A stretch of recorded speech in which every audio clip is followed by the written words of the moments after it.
Welcome to the Manage Self, Lead Others podcast. My name is Nina Sunday, and in this episode, we're joined by Dr. Gary McGrath.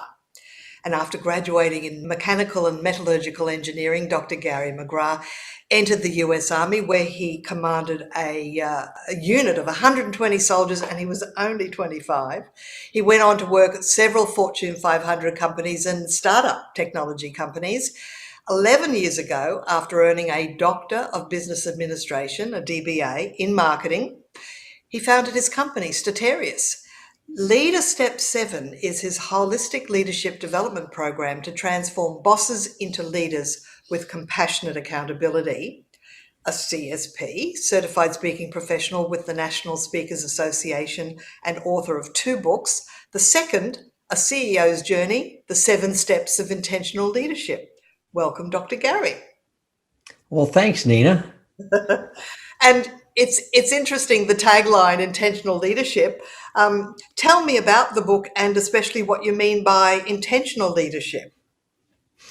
Yeah, so I guess instead of just saying the 7 steps of leadership, it's these 7 steps of intentional leadership, to your point. And well, our definition of leadership is the ability to build relationships so we can achieve our goals together with compassion and accountability. It's kind of a mouthful, but it starts with building relationships. And so many of us really didn't get trained at a young age to build relationships. We're just told that to go out there and, make relationships, just make it happen.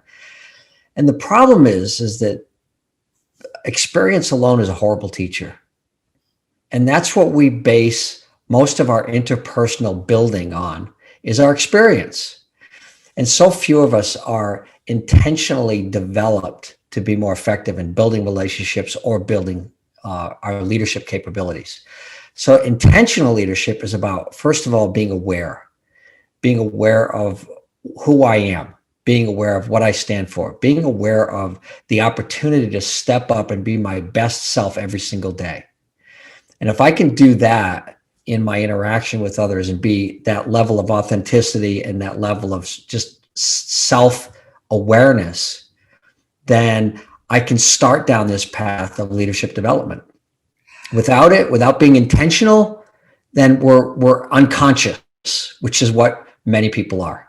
And therefore, it makes sense that rather than operate on autopilot, just focusing on results as a manager, surely a manager should be reflecting, and perhaps one way to reflect is to always have at their table to just flip open a page on leadership development, leading people. So they're actually focusing on like a little mini lesson a day and to see if they can apply it.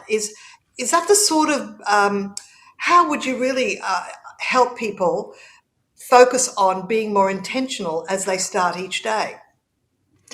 Well, it's interesting that you should say that, to focus on that one little thing each day. One of the things that we do in our leadership program is we tell people to identify one thing that you can work on that for the next 30 days, something important. Let's say it's an emotional intelligence strategy where I'm working on my social awareness, which my strategy is to read the mood in the room when I walk in.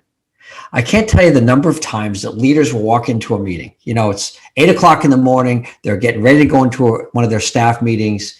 And before they walk in, I ask them, take a moment, just stop. Before you open the door, listen. See if there's a lot of chatter in the room or if it's silent. When you walk in, rather than making a bold statement to start with, just take 5 seconds to see, are people all on their cell phones? Are people talking to each other? Are they engaged in a conversation about the weekend or something that happened yesterday? Or is there a collective conversation about an important topic that just happened recently? In other words, what is happening in that room, both informationally and interpersonally and emotionally? And do that quickly. Because my approach at that point, based on what I see and hear, is going to determine how I open my mouth. If it's quiet, I'm going to say, did somebody die in here? What's going on? If it's very boisterous, I might say, if this is an important part of the meeting, let's calm down now and get to the agenda. So I'm going to adjust what I say and how I say it based on the mood in the room. And I'm going to tell you, most leaders just walk in, they sit down, and they say, let's get started. They're only thinking about what's in their head. They're not looking at the behavior of the team. And it sounds like there's two extremes. There's the people that I call it phubbing, phone snubbing, when they're sitting next to a human, but they're scrolling through their phone. I mean, that is a real snub. And would you say a healthy team is one where they're engaged in a conversation, probably about their lives, or whatever, not strictly speaking to work, but they're actually engaged as colleagues, just finding out a little bit about each other, versus the silent room where everybody's just inside their own bubble, if you like. So have you seen those two extremes? Yeah. And, the point is there's so much in what you just said that's really important. Let's take a second and back up and ask anybody that's listening to think about the last few meetings they've been in and what is going on around them. Because as I say, leadership is a responsibility, not a position. It's not just the leader's responsibility, the one who is quote unquote in charge at that moment of the meeting, to take the mood in the room, but you can take the mood in the room. You can understand what's going on. So I ask people, let's be more aware of what you're doing in that moment. Are you phubbing, as you say? Are you on your phone and not paying attention because you're more of an introvert? You don't really want to talk to anybody. Well, if you ever want to be a leader or be in a leadership position, put the phone down, look into another human being's eyes, say something about their life, and start to build the relationship. Because 3 years from now, that person that you looked in the eyes and you said, hey, Nina, how you doing today? No, really, how you doing? How was your weekend? What did you do for the weekend? Do you have a dog or a cat, or do you have children, or do you, get to know the human being a little bit. Because as I said, 3 years from now, that person might be reporting to you or you're reporting to them, and you want to have a relationship with them. Start there. Start the meeting that way. Build a relationship, then focus on the goal. That's the definition of our leadership definition. So if we can get people in the moment to just be aware for that few seconds, and even if it's only a 10-second conversation, we might be able to make a connection that starts a spark of a relationship that could be there for a long time. I'm wondering, Dr. Gary, what you think is the most important interpersonal skill of a leader? The most important interpersonal skill of a leader is coaching, the ability to coach. And within coaching, there's multiple underlying skills. The most important skill of coaching is questioning. I question, I listen. And one of the things that we try to get our leaders to really focus on is to stop answering questions and start asking questions. Absolutely. So in fact, they could have this whole modus operandi is if they're asked a question, as part of the answer, fire a question back. Not necessarily fire, but ask a considered question that continues to get the people in the room listening, or even if it's a one-on-one, get them thinking about, the questions that you want them to maybe go into a deep dive into reflective and critical thinking. So is that kind of an approach to take? Sure. I mean, let's take it at the very simplest level. There were a lot of departments that I took over when I was in manufacturing many years ago, working for Proctor Gamble, and I would take them over and turn them around. So going into the department in manufacturing, I was the least experienced of everybody. I was in my 20s or 30s. The people that were there had been there for 10, 15, 20 years. And they'd come in and say, well, hey, Gary, what do you think we should do with this? I mean, we got a problem out there. What should we do? And I would just look at them. I'd use my favorite 3 words. I don't know. What have you done before? How have you solved this problem before? Have you ever faced it before? Have you brought the team together to try to figure out together how to solve it? You know what? Let's go out on the floor and let's figure this out. And I'd walk out on the floor and bring the crew together and say, what do you think we should do here? And they would say, you don't know? I'd like, hell no, I don't know. I just got here. And actually being ignorant was a great thing because it forced me to coach and to ask questions And that's and then exactly say, what a coach does. that's If right. they might be coaching one-on-one. A good coach will say, well, what do you think you should do? That's right. So you've And what actually put a mirror onto their own problem. the problem that we have in today's sports-filled media, television programs with sports is they see a coach yelling at a player and telling them what to do. And then they associate the behavior with the word. So that's what a coach does. Or when they were in grade school or high school in this country, in college, if they were in a sport, the coach tells them what to do. And the coach doesn't ask them, well, what do you think we should do, quarterback? Or what do you think we should do, point guard? Or what do you think we should do, tennis player? No, they don't. They tell you what to do. And the problem is people connect the coach, quote unquote, the sports coach with the business coach. It's not the same. And I do believe that there is a distinction between coach and mentor. And I think if you use the word mentor, a mentor is allowed to give advice and counsel, but a coach really, their job is never to give advice or counsel. It's really to ask incisive questions that will bring out the insights that are already sitting within the brain of the person they're communicating with. Is that one way to think about it? Absolutely. I think you've described it beautifully. You know, mentors tend to be outside the chain of command, as I always say, and somebody that can help and advise you with your career, somebody with some wisdom and experience that can guide you. Whereas a coach can be either internally or externally, but the coach asks questions, doesn't give answers. So just to your point. So you talk about your Leader Step 7 leadership development program. Is that because there are obviously 7 steps? And if there are, what is probably the first step? The first step, if somebody listening to this could say, well, what's something I can do apart from reading your book? What's something I can do to become a better leader? Yeah. So what we have is we have two models. I'm a models guy. I like pictures. So if we could show a picture, just imagine a wheel. Yes. Okay. And Leader Step 7 is the leadership framework for leadership development. And it goes from selection to assessing a person's individual capabilities to coaching, mentoring, training, job application, and teamwork. So there's 7 stages to that framework that we take people through a 9-month leadership development program.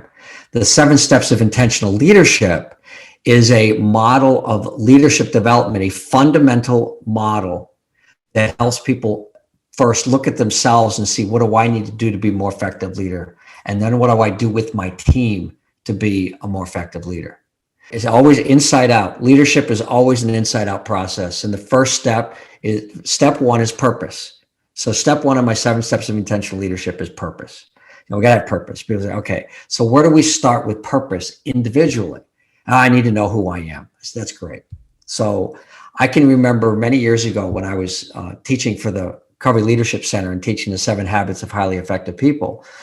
And people would write a personal mission statement, which is the first component of step 1 of purpose, is write a personal mission statement. Every leader that we work with, whether it's coaching or in our leadership program, starts by either revamping their personal mission statement, revisiting it, or writing it. And the problem is most leaders don't have one. And that's very interesting because about 10 years ago, I worked with a coach and he got me to write down my purpose. And it's something that I fall back on all the time. Whenever anyone says, why do you do what you do? I can say, I love seeing the lights go on in people's heads. And that's the purpose of an educator. Can you give me an example of someone's mission statement that kind of impressed you? Because they would be creating those when you work with them, probably. Well, I don't know if it impressed me, but there was one particular person that wrote, I lift people up. Oh, that's nice. And that was it. Now, that's nice. So the question becomes, when you write a personal mission statement, my personal mission statement is to first develop my leadership capabilities so I can be the best possible human being that I am, as a father, as a spouse, as a friend, as a sibling, as a business person. I can look at all those roles and say, I want to show up as the best possible version of myself every day, and to share what I know about leadership, because that's what's at my core of what I do. I help people with their own leadership process. So I have to fix mine, if you want to say, or have mine in place, and then work with others. So I can look in the mirror every night, Nina, and I can ask myself the question, even when I had a terrible day, I can ask, did I live my mission? If I lived my mission, if I lived my purpose, it was a great day. I might not have accomplished anything in my own mind. I might have gotten, anything moving forward, but I showed up in a way that was positive, that was uplifting, that was helpful, that was kind most of the time. Sometimes I'm not really kind because I have to tell some leaders the truth, and it's a hard truth. So it doesn't come across as kind, but in the long run, it's reinforcing their greatness. And of course, we're talking about developing the high emotionally intelligent manager and leader. But how can we transform the ones that are not? The ones that are borderline bullies? I mean, they're not reflecting every day, or are they, on how to be a better leader, because they're kind of so full of their own ego and so full of their own authority. You must have come across people like that in your travels. In all my years, there's only one CEO that I came across that fooled me. For 9 months working with him, he fooled me. He came across as a thoughtful, caring CEO, and I learned through the course of events over about a 2 or 3 week period that he was a bully, and he was a dictator, and he didn't care about the people. He only cared about the money, and that was a tough one for me to admit, because when I interview CEOs to work with them, I'm looking for one thing out of them, Nina, just one thing. Do they have any ounce of humility? That's it. If they have humility, really great. Yeah, really great. Right. So, because all the things that you said about a bully and that's not somebody with humility. That's someone who is, and let's make sure we understand, when you see those behaviors, and Daniel Goleman talked about the three dark nights, and I talk about the three dark nights all the time: the narcissist, the sociopath, and the Machiavellian. Oh, I thought they were all the same person. No, they're not. And if you look at, so the narcissist thinks everybody loves them, and they just go about their way. The sociopath doesn't care about anybody, but they will try to manipulate you with whatever it is they can, power or money or whatever it is they can manipulate you, and they'll try to do that. And the Machiavellian is simply going to try to get ahead at your expense. And if you allow me to get ahead at your expense, then you're an idiot. It's just your problem, because you didn't compete very well. So when you look at the behaviors of managers and leaders, many of the destructive leaders that I've worked with have usually one or two of those two dark sides of them. And they're really not that hard to figure out. And they think that they're so smart and they're getting away. Everybody around them knows. They know exactly what they're like. Well, they're almost impossible to change, because they're not able to look inside themselves. They're so focused on changing the world around to fit them. Correct. And as Carol Dweck talks about in mindset, they have a fixed mindset, and they're really scared to death, Nina. Yes. The inside, they are so afraid they're going to be discovered as the imposter that they are, that what they do is they attack others so that they don't ever have to go inside. They blame others. And in M. Scott Peck's book, The Road Less Traveled, long time ago, he wrote this book called The Road Less Traveled, and he talked about two types of people in his research: people with character flaws and people that were neurotic. And interestingly enough, it's the neurotic people that we want to work with, because they take responsibility. They're neurotic enough to go, oh, how did I screw that up? Or what, and not to the point of mental illness where they think that they're responsible for global warming. They're personally responsible for that. But I'm talking about a healthy neurosis of acceptance of responsibility. But the character-flawed person, as he talked about, is the person that will not accept for any responsibility, that everything that happens to them is out here. It's out here. Just like you said, exactly what you said. All the problems are out here. I'm okay, because they don't want to go inside and see the flaws. And there's so much they might see. What they don't realize, there's so much power in being able to accept the flaw in myself. It's powerful. Or gives you the opportunity to work on it, to hone it. I look back at my youth and I'm almost embarrassed at some of the behaviors I displayed. And yet, compared to a lot of people I know, I wasn't that bad. But myself, judging my younger self, I go, why did I take that path? Why did I make that decision? But the thing is, I'm reflecting and aiming to be the best version of myself, to coin a phrase. And that's really the best we can do, is to just aim to be, just polish our diamond just a little bit more each day. Would that be right? There you go. And again, we come back to where we started, right? Polish my diamond just a little bit more each day. That one thing, what can I work on? Work on one thing for 30 days, go to the next thing, go to the next thing. And maybe at the end of the year, I've got 9, 10, 11 new skills, new thoughts, new approaches, new ways of presenting myself, so that in 3 to 5 years, with a good training and a good coach, you can become a pretty mediocre manager and leader in 3 to 5 years. Yeah, that's right. It takes that long. It takes 10 to 15 to become great. Exactly. Now, just before we close, Dr. Gary, your book, A CEO's Journey, The 7 Steps of Intentional Leadership, can you tell us a little bit about its focus? Or you already have, I suppose, the whole conversation has been about it.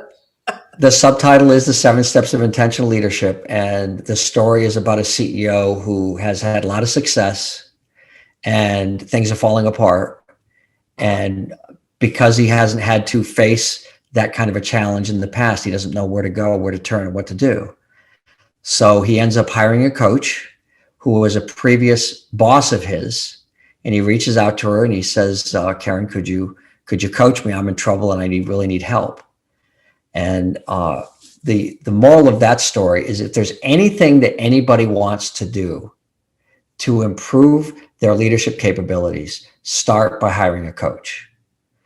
World-class athletes, we always talk about, I used that metaphor before with coaches, with world-class athletes.